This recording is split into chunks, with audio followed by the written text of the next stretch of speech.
Good morning, friends. I thought that I would vlog a sit-down video today, and someone suggested talking about, how I've changed in terms of my things I used to think or believe in over the past few years, so I thought I would do that. There are three things I want to talk about today. So the first one is my general outlook on life. I was never really rooted in my faith until probably my sophomore-ish to junior year. Now, what's complicated is that my faith journey, as the faith journeys for others was never linear. And I think it's taken a lot of time and a lot of God's working and a lot of God's grace to bring me to where I am right now.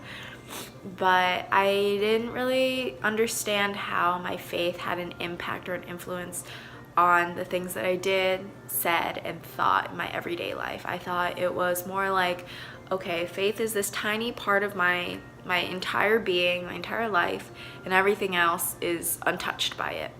But I began to see how when Jesus decides to work in your life, he's going to go everywhere. He's going to cover every part of your life and every part of who you are. And as I began to really see that and trust that, I found that I started to really find my joy and my gratitude rooted in that.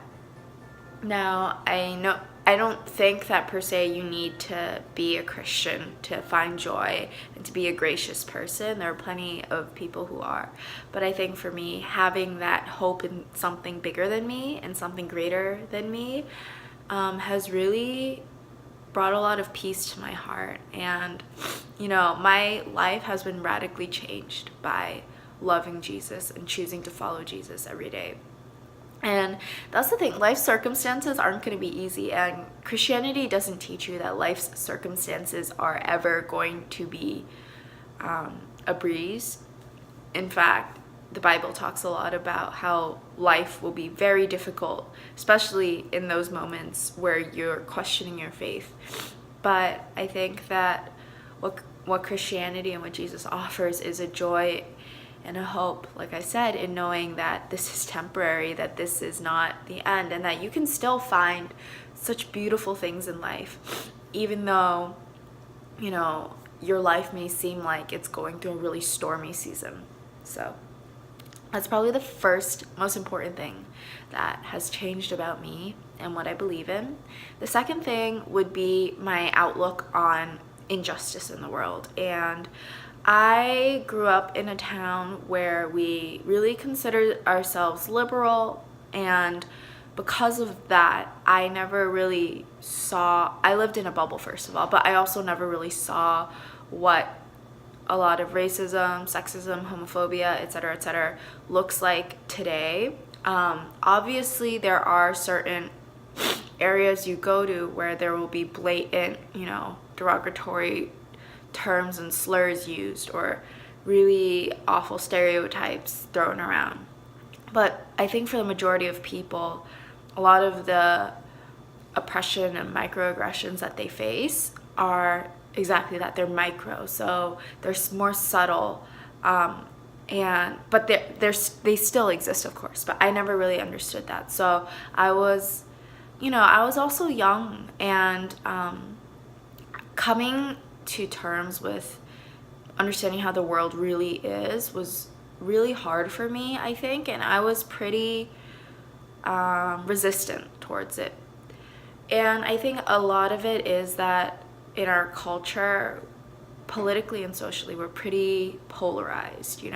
There's a lot, like, super liberal people and super conservative people, and there's no one who's able to come towards the middle and have a conversation without fighting. That's how I've come to see a lot of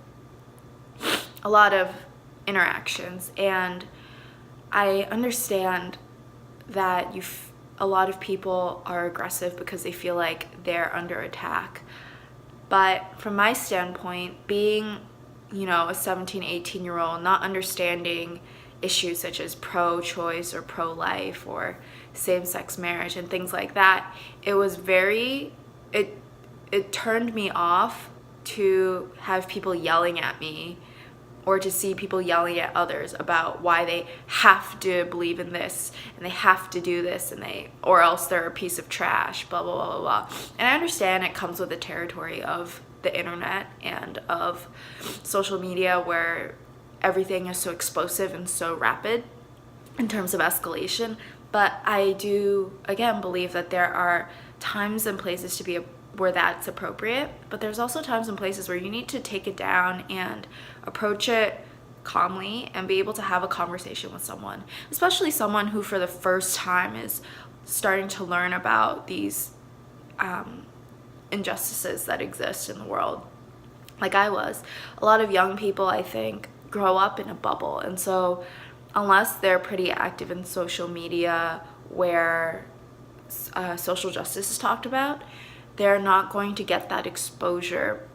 And I think that's what turns off, honestly, a lot of people to things like movements like feminism and Black Lives Matter, and other things like that, because there are, not that those movements themselves are aggressive, but there are individuals from those movements that really push their agenda and force their agenda on people.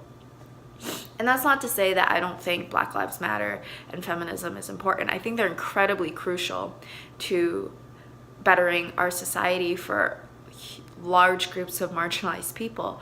But I think that there are ways to talk about it without scaring people off or without angering people, that don't have to be angered. And obviously you're going to come face to face with people who are just straight up hateful, racist, sexist, misogynistic, Islamophobic, etc., etc. And if that's the case, like, by all means, really try to talk them down, and maybe they're not going to change their mind based on you yelling at them either way. But for the people who can be swayed, the people that are like the equivalent of swing state voters, right? You want to approach it where they will want to listen to what you have to say. Anyway, that's just my personal opinion. No one has to listen to me. But yeah. And then finally, I think the third thing that has changed, I think I've realized the importance of being alone. I think that singleness and being single and independent can teach you a lot of things, especially at certain stages of your maturation. I don't want to say ages specifically, but I know for me that learning how to be single was really difficult at first because I was so comfortable at being in relationships. But I found that I spent a lot of time with my significant others, which is, of course, normal, especially in college where you can spend all your free time together. But for me, learning how to really be alone was so hard. But I am so thankful that I have learned to be alone, because I have learned so much about myself, and I've been able to really deepen my relationships with other people. I've been able to focus on myself and bettering myself in my life. And I think that there are things that you can learn in a relationship that you can't learn when you're single. But I've learned a lot of those things already from being in relationships. And on the flip side, I think that being single and independent teaches you a lot of things that you really can't learn while being in a relationship. And I don't think it's necessarily good or bad to be in a relationship or to be single, but I think if you feel like you should be one of those things at any point in time in your life, I think that you should really commit to, from the singlehood aspect, you should really commit to doing that and to being alone and learning how to, do things for yourself and emotionally just depend on either, God or yourself or whatever it is that you believe in. And again, like I said, it's taught me so much that I probably would not have learned, and I've grown in a lot of ways in directions I never would have if I were still in a relationship. So yeah, I hope you guys enjoyed this video. Please comment below or comment on Tumblr or message me about what else you would like to see.